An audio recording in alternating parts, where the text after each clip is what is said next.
Olá pessoal, tudo bem? Aqui é o professor Gabriel da disciplina de Cinemática e Dinâmica. Pessoal, gostaria de pedir primeiro que vocês tenham paciência. Essa semana que eu peguei uma gripe muito forte, tá? Tô semana inteira bem ruim, então eu não vou conseguir gravar um vídeo muito longo hoje a respeito da aula, tá bom? Bom, na aula de hoje a gente vai começar a cinemática rotacional de partículas, tá? Então a gente finalizou a linear ali do bidimensional, vendo os lançamentos, e a partir de hoje a gente vai analisar movimentos circulares, tá? Então, para a gente descrever esses movimentos circulares, nós não vamos utilizar as coordenadas cartesianas x e y, mas assim as coordenadas normal, tangencial ou polares. Por quê? Porque elas são mais adequadas. Vocês vão ver que elas simplificam nossa vida quando nós temos movimentos circulares.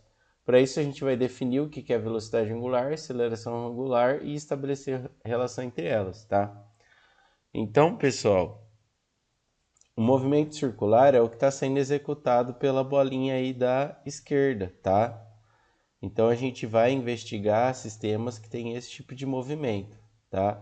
Então, eles rotacionam, ou seja, executam voltas ao redor de um eixo, como a gente pode ver aí, tá? A gente vai ver que tem dois casos específicos, né? Assim como a gente tinha velocidade constante e aceleração constante, a gente tem o caso da velocidade angular constante e da aceleração angular constante, tá? Então, por exemplo, aqui para vocês são mostradas aqui situações, né, em que a velocidade angular é constante, ou seja, o giro aí, né? Por exemplo, se você marcar o número de vezes que é executada uma rotação, né, ela é constante, tá? Ok? E também tem o caso da aceleração angular constante, tá bom? Bom, isso basicamente, pessoal, é utilizado para um sistema que está executando um movimento curvilíneo. Então, por exemplo, aqui no caso da esquerda, a gente nota claramente, ó, que esse pontinho azul ele está executando o quê? Um movimento circular, tá? Ou se a gente notar aqui na parte de cima, né, essa alavanca aqui, podemos falar assim, ela também está executando um movimento circular em relação a esse eixo aqui do meio, tá? O mesmo a gente pode falar em relação a esse carro, né? Ó, ele está executando um movimento circular, tá? Bom, a posição, pessoal, agora, como a gente vai descrever analisando um sistema de coordenada normal tangencial, a gente vai continuar estabelecendo um zero, que seria a nossa referência, e a partícula ela vai deslocar, né, um movimento S ao redor de uma trajetória circular, e a distância entre a partícula e o zero é a posição, tá?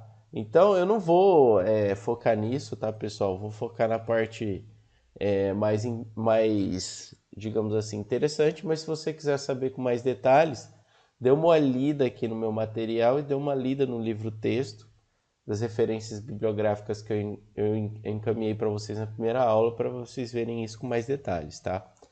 Então, pessoal, no caso das coordenadas normal tangencial, quais seriam as direções? Por quê? Porque a gente sabia que a direção x ele é para a direita e era definido pelo i, né? E a direção y era para cima, definido pelo vetor unitário j, tá? No caso das coordenadas normal tangencial, a minha partícula ela vai estar executando um movimento circular, né? Porque é exatamente isso que a gente deseja.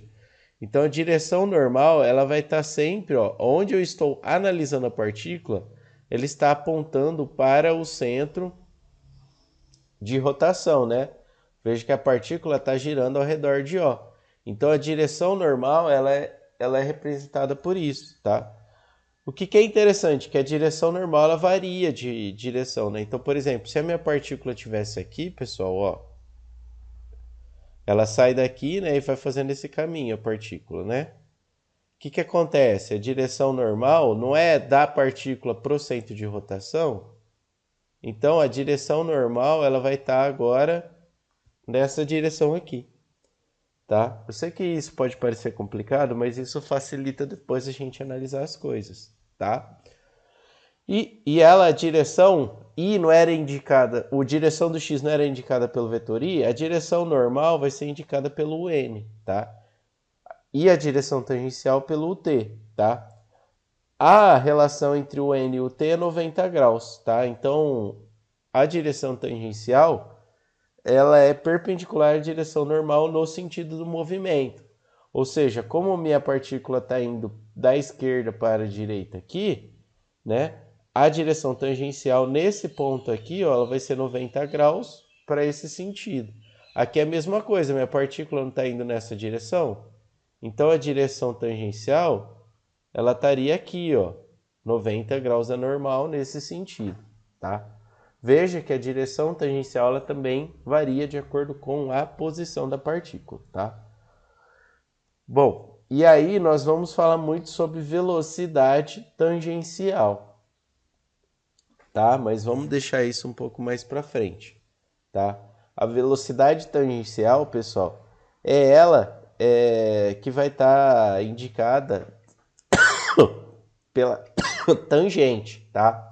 E veja que quando uma partícula ela executa um movimento circular, como aqui a gente está vendo, a velocidade presente nela é a velocidade tangencial, tá? Ok?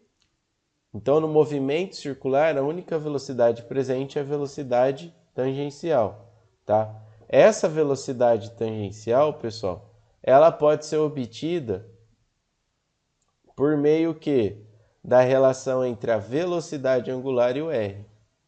Esse ômegazinho é que é a velocidade angular, tá? E o r é a distância do ponto em que eu quero saber a velocidade, tá? E o centro de rotação, tá? Por exemplo aqui, ó, o R2 que ele está marcando. Ó que bacana esse GIF, ó. Ele está mostrando a velocidade, ó, tá? O que é interessante desse GIF é que tá vendo que a pessoa que está mais para fora, ela está precisando andar, perdão, pessoal. Ela está precisando andar mais para acompanhar as outras. Essa barra ela está executando a mesma velocidade angular, né, pessoal? Ela está girando com a mesma velocidade angular, com o mesmo giro, tá? Só que o que acontece? A minha velocidade tangencial, ela vai aumentando conforme eu vou me afastando do centro. Ou seja, né? Conforme eu afasto do centro, a velocidade ela vai aumentando, a velocidade tangencial. De tal forma que a pessoa que está na extremidade ela está precisando andar com uma velocidade muito maior do que a que está mais próxima do centro. Tá? Por quê? Por causa disso aqui, ó. Se a velocidade é constante, ou seja, o giro aqui ele é constante, a distância do centro de rotação até a extremidade aumenta, ou seja, o R aumenta, a velocidade tangencial também vai aumentar, tá? Isso é algo importante, tá? Além disso, é que é possível também a gente estimar o deslocamento por meio da variação angular, tá? Bom, não vou provar nada, a aceleração também tem algo parecido. O importante para vocês entenderem aqui com relação à aceleração, pessoal, é que a aceleração ela vai ter duas componentes, a tangencial e a centrípeta. A tangencial ela vai promover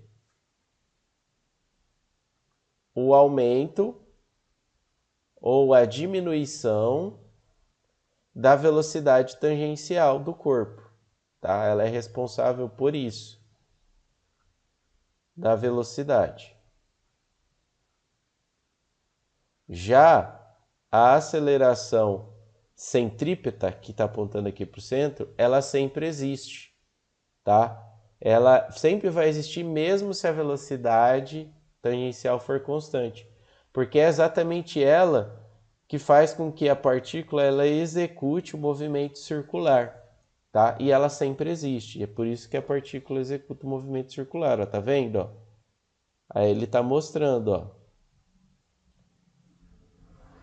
Aí, pessoal, só para vocês terem uma noção, tá?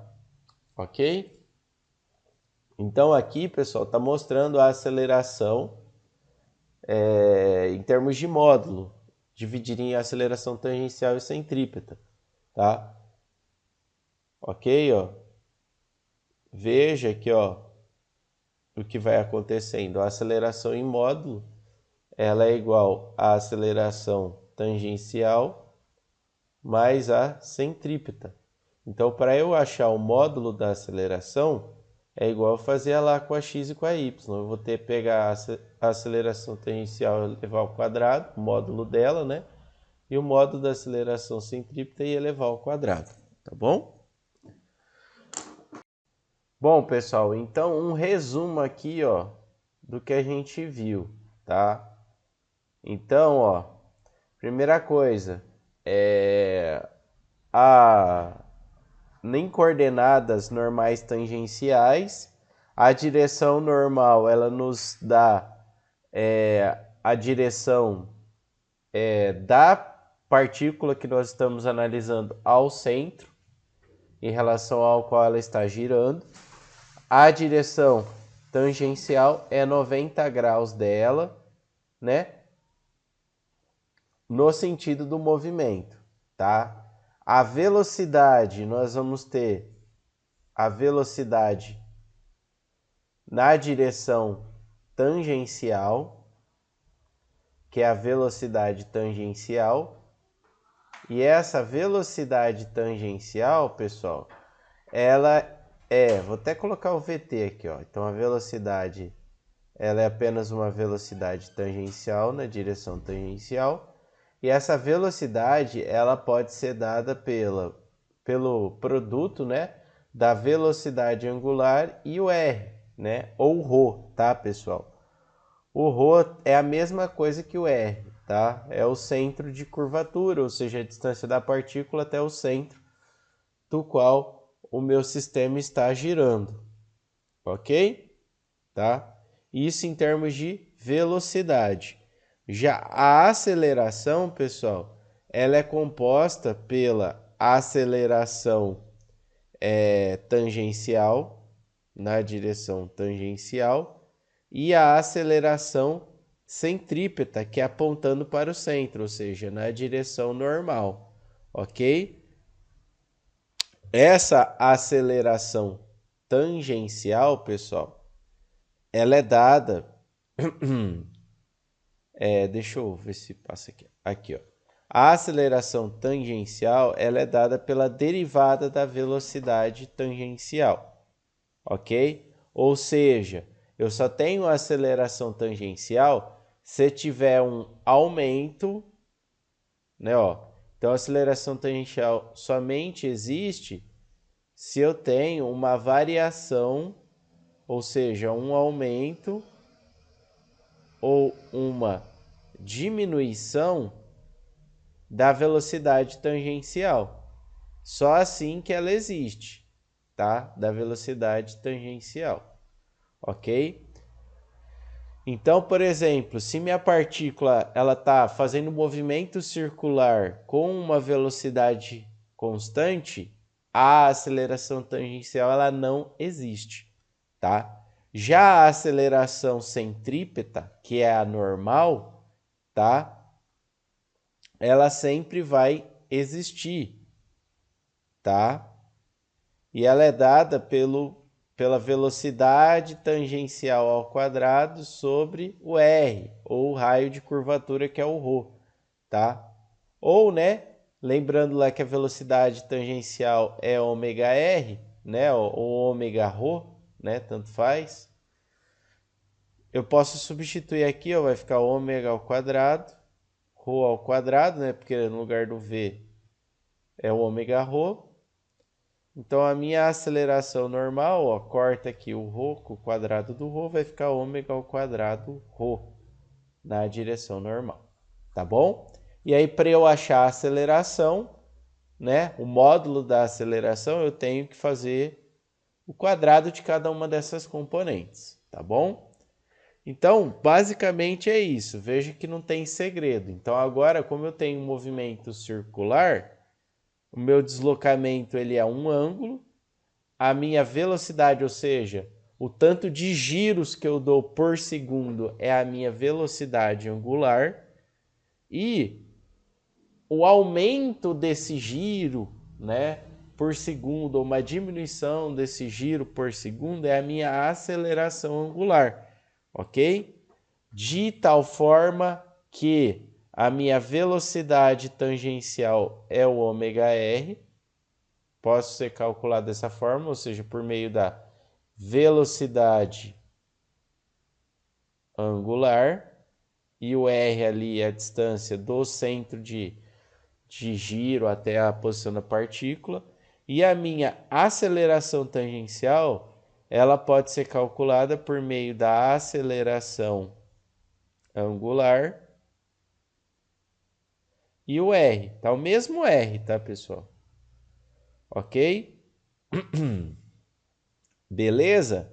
Então, em termos de aceleração, em coordenadas normal tangencial, eu vou ter a minha aceleração tangencial na direção tangencial e a minha aceleração centrípeta, o normal, na direção normal.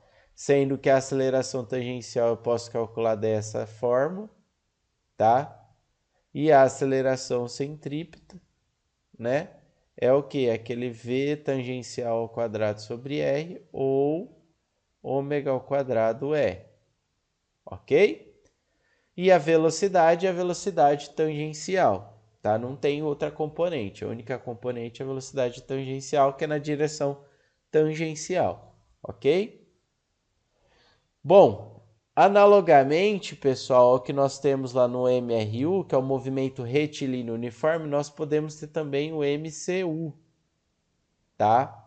Só que isso eu vou deixar para próxima aula, ok?